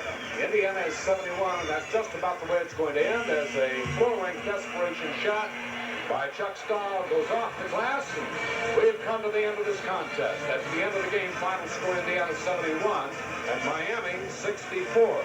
Now, we'll be back to talk with our post-game comments after we hear from our local stations. This is the Farm Bureau Insurance Basketball Network.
So the first game of the 1981-82 season is underway and over, and final score 71-64 as Indiana comes out with his first victory. It was a game that had a lot of problems, John, but nonetheless, a win is a win. Well, it was a little sloppy. You could tell it was the first game of the year. The kids played hard. They just didn't control the turnovers, make enough good plays. And I think obviously they're going to have to do that before next Tuesday's game against Notre Dame. Absolutely. High point man of the game was Ted Kitchell with 24 points. The high point honors for Miami went to George Swigert with 18. Uwe Blob had 8 points. Randy Whitman had 12. Jim Thomas 10 for the multiple figure scores from Indiana. Billy Lewis had 10 and Craig Tubbs had 15 for Miami. The executive producer for Indiana basketball is Michael Davis. Today's game was produced and directed by Bob Caldwell. Our network director, Dean McDowell. Audio, Fred Lawrence. Video, Ken Houchin, Mike Mettert, and Henry Tuck. On camera, Steve Haynes, Brad Hutton, Kurt Edwards, and Jeff Briner. Our floor director, Colin Carter. Video replays by Dick Blair and graphics by Debbie Orr. Any reproduction of this telecast is strictly forbidden without the express written permission of Farm Bureau Insurance and Indiana University, which also has approval of the announcers used in this telecast. And now this is Chuck Marlowe for John Laskowski, speaking to you from Assembly Hall, inviting you to join us next Tuesday at 7:30 when Indiana meets Notre Dame right here at Assembly Hall in Bloomington. So long, everybody.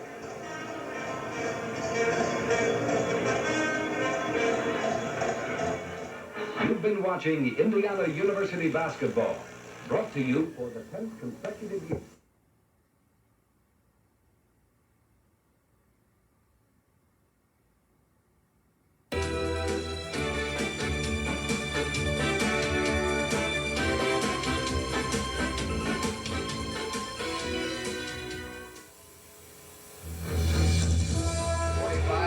Indiana. They're going to make the way. Butler in.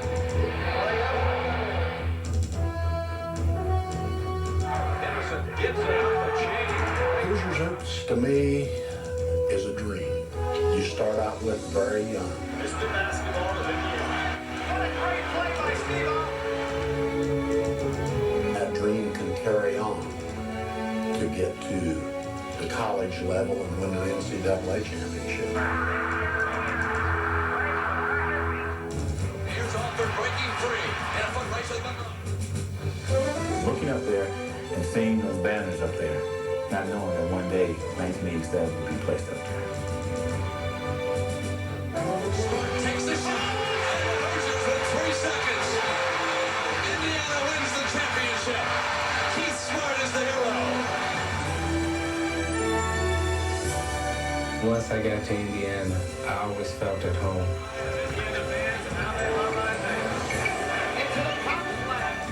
It's simply the satisfaction from seeing these players involved in something that they'll remember for the rest of their lives. That's what Indiana University basketball is all about.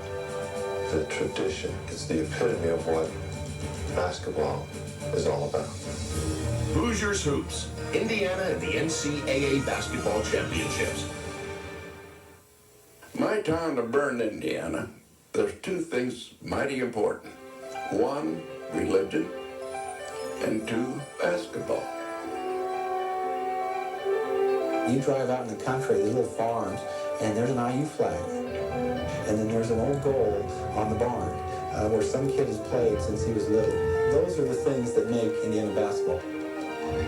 Throughout 5.5 decades of NCAA tournament excellence, Indiana University has distinguished itself time and again. 5 national championships, 7 trips to the Final Four, and a lengthy list of outstanding players, many of whom dreamed at a young age that they too would one day play for the Hoosiers and step onto center court with visions of winning an NCAA championship.